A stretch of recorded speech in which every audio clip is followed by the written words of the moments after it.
깍! 서울의 어느 한식당에서 갑자기 귀를 찢을 듯이 날카로운 여자의 비명소리가 들려옵니다.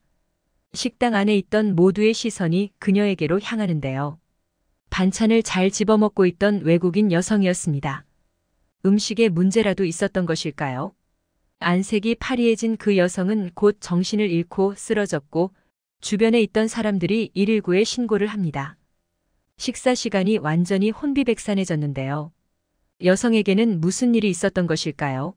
한번 자세히 알아보도록 하겠습니다. 해당 사연은 미국에서 온 칼라 씨의 SNS 내용을 바탕으로 재구성된 스토리입니다. 안녕하세요. 제 이름은 칼라라고 해요. 이름이 생소하다는 말을 종종 듣는데 이건 제 본명이랍니다. 저도 제 이름이 무척 마음에 들어요. 하지만 제 활동명은 따로 있습니다. 바로 제스퍼라고 합니다. 여성스럽지 않은 이름을 가져보고 싶었어요. 아, 웬 활동명이냐고요? 저는 인터넷에서 꽤 유명한 사람이랍니다. 인플루언서거든요. SNS에서 꽤 큰 인기를 얻고 있습니다. 물론 처음부터 잘 되지는 않았어요. 남다른 구석이 특별히 있지는 않았거든요. 이제야 안 거지만 냅다 도전해서는 죽도 밥도 안 되더라고요. 남들과는 다른 차별성이 있어야 돋보일 수 있는 시장이었어요. 그런데 처음에는 제가 인플루언서가 되어야겠다 하고 동영상을 올리기 시작한 게 아니어서 욕심이 없었습니다. 자기 만족이나 기록용에 더 가깝죠. 그래서 제가 처음에 올린 게 뭐였냐면요. 패션이었습니다. 저는 꾸미는 데에 관심이 많거든요. 예쁜 몸에 예쁜 옷을 입고 싶어서 몸매 관리에 신경을 많이 쓰고 옷도 아무거나 입고 다니지 않아요. 하루하루 멋진 옷을 입은 제 모습을 동영상 속에 담았죠. 처음에는 그냥 엉성하게 영상 이어붙여서 올리는 게 다였는데 이것도 하다 보니 점점 영상 편집 실력이 늘어서 영상이 깔끔해졌어요. 음악도 넣고 자막 같은 것도 넣으면서 퀄리티를 높여갔죠. 그런데 중요한 건 그런 게 아니었습니다. 사람들이 주목한 건 제 패션 센스였어요. 얼굴 예쁘다, 몸매 좋다, 노래 잘 고른다, 편집 능력 좋다. 이런 건 귓등에 살짝 스치는 정도고 옷 잘 고른다, 옷 잘 입는다 등의 칭찬만 가슴에 와닿았죠. 남들의 인정을 바라고 시작한 일은 아니었지만 막상 칭찬을 받으니 뛸 듯이 기뻤습니다. 그때부터 저는 제 SNS 활동에 더 많이 집중하게 됐어요. 나중에는 수익도 생겼고 SNS 활동으로 벌어들이는 수익이 회사 급여보다 높아져서 저는 회사를 그만두었습니다. SNS에 전념하기로 한 거죠. 지병이 있는 사람으로서 집에서 일하는 게 더 좋기도 했습니다. 아, 무슨 병이냐고요? 저는 어릴 때부터 천식을 알아왔거든요. 건강해서 천식에 대해 잘 모르시는 분들은 천식이 단지 숨쉬기 힘든 병 정도 알고 계실 수 있는데요. 간단하게 말하면 맞긴 합니다. 천식은 만성적인 기도 염증 질환인데 쌕쌕거리거나 기침을 하거나 가슴이 답답함을 느끼거나 호흡곤란 등의 증상을 보이죠. 정말 괴롭게도 자야 하는 밤부터 증상이 악화되는 경우가 많아요. 알레르기성 반응이라 사실상 완치는 불가능한 병이죠. 천식 환자라면 건강관리 환경에 주의해야 하는데 특히 중요한 것은 상비약입니다. 저도 늘 상비약을 가지고 다녀요. 드라마나 영화에서 천식 환자가 나오면 엘자 모양의 물건 등을 입에 물고 호흡하는 장면이 나오죠. 물론 실제로도 사용하는 물건입니다. 흡입기라고 하죠.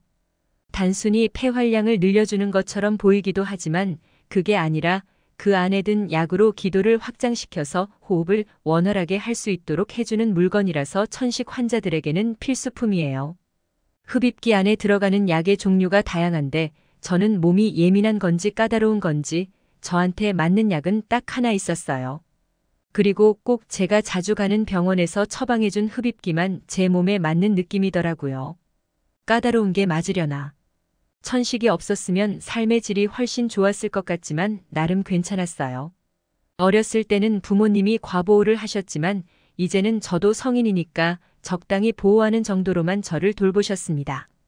어릴 때는 어디 여행도 못 갔는데 이제는 갈 수 있게 됐어요. 저는 혼자서 캐나다도 가고 영국도 가고 일본도 갔어요. 개인적으로 중국이 꽤 궁금했지만 공기가 정말 안 좋다고 해서 일부러 안 갔습니다. 왜 중국이 궁금했냐면 제가 활동하는 SNS에 중국인 유저가 정말 많았거든요. 그만큼 중국인이 올린 영상도 많았고요. 그런데 언젠가부터 한국인들이 엄청 유입되더니 피드에 한국인 유저들의 영상이 엄청나게 떴어요. 이것저것 접하면서 한국이라는 나라에 흥미가 생겼죠. 한국의 수도는 서울인데 서울 젊은이들이 옷을 되게 감각적으로 잘 입는 것 같더라고요. 저처럼 코디에서 올리는 사람들의 영상을 보니까 딱 그랬어요. 저의 다음 여행지는 한국으로 정했습니다. 한국 여행 영상은 조회수도 잘 나오더라고요. 가지 않을 이유가 없었죠. 코디 영상으로 유명해지기 시작했지만 규모가 커지니까 영상 종류를 가리지 않고 올려도 반응이 오더라고요. 그래서 여행 영상이나 브이로그도 심심찮게 올리고는 했습니다.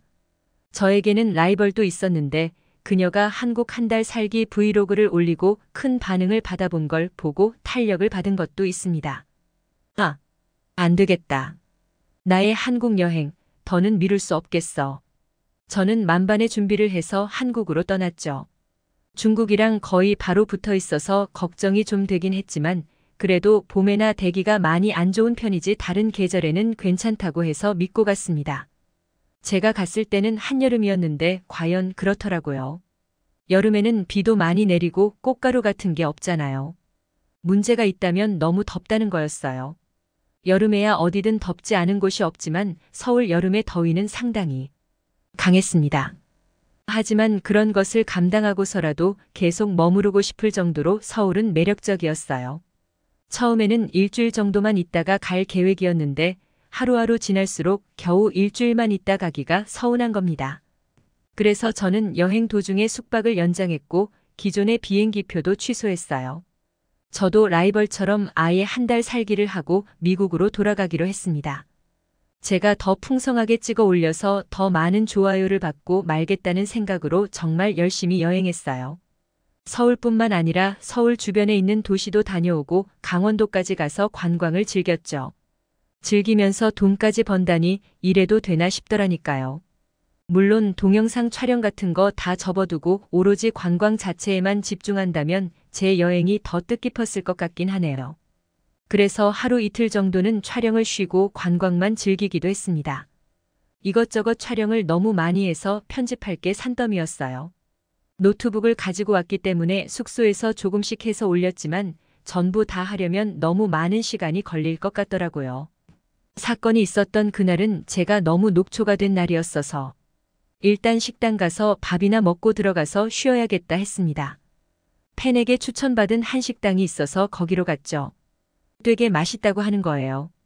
그래서 거기로 가서 정식 코스를 주문했죠. 저 혼자 왔다고 하니까 곤란해하길래 저 혼자서도 3인분씩 해치울 수 있다고 하니 들여보내주셨어요. 저는 자리에 앉아서 반찬부터 집어먹고 있었습니다. 정말 팬의 말처럼 반찬부터 맛이 일품이었어요. 그런데 그때였습니다. 갑자기 숨이 턱 막히는 거예요. 또 천식이 도졌구나 싶어서 가방을 뒤졌는데 흡입기가 나오질 않는 겁니다. 가방에 있는 걸 다 꺼내봤는데도 없어요. 흡입기를 잃어버린 거죠. 저는 당황해서 숨이 더 가빠졌습니다. 어쩔 줄 몰라서 숨소리가 거칠어졌죠. 이내 저는 쓰러졌고 이후의 기억이 나질 않아요. 기절이라도 했던 걸까요? 눈을 떴을 때는 하얀 천장이 눈앞에 있었습니다. 병원에 실려갔던 거죠. 식당에 있던 누군가가 119에 신고를 해줘서 병원에 있었습니다. 상황이 일단락되어서 다행이었지만 저는 한 달 살기 챌린지를 마치지 못하고 돌아가야 한다는 생각에 속상해졌어요. 제가 쓰는 약은 제가 다니는 병원에서만 받을 수 있는 것이었으니까요. 2주째였는데 너무 아쉬웠습니다. 상태가 좀 회복된 저는 의사를 만났습니다. 제가 저의 천식에 대해 이러쿵저러쿵 설명하자 선생님은 가만히 듣고 있다가 친히 영어로 말씀해 주셨어요. 약 처방해 줄 테니까 써보고 너무 안 맞으면 다시 와요. 그런데 이 의사는 내 말을 귓등으로 들었나. 그 병원에서 해준 약이 아니면 안 된다고 했는데 좀 어이가 없었습니다. 숙소로 돌아온 저는 속는 셈치고 흡입기를 물고 숨을 들이마셨는데요. 아니나 다를까 숨쉬기가 너무 편해지는 게 아니겠어요? 계속 이럴 리는 없을 것 같았는데 흡입기를 사용할 때마다 기존 흡입기와 큰 차이를 느끼지 못하겠더라고요. 아니, 기존 흡입기보다 더 좋은 느낌을 받았어요. 미국에서는 여러 병원을 돌아서 겨우 저에게 맞는 의사를 찾아냈었는데 한국은 어떻게 이럴 수 있는지 신기했습니다. 사실 전 세계 의료 1위는 미국이잖아요. 그런데도 이럴 수가 있나. 놀라울 따름이었죠.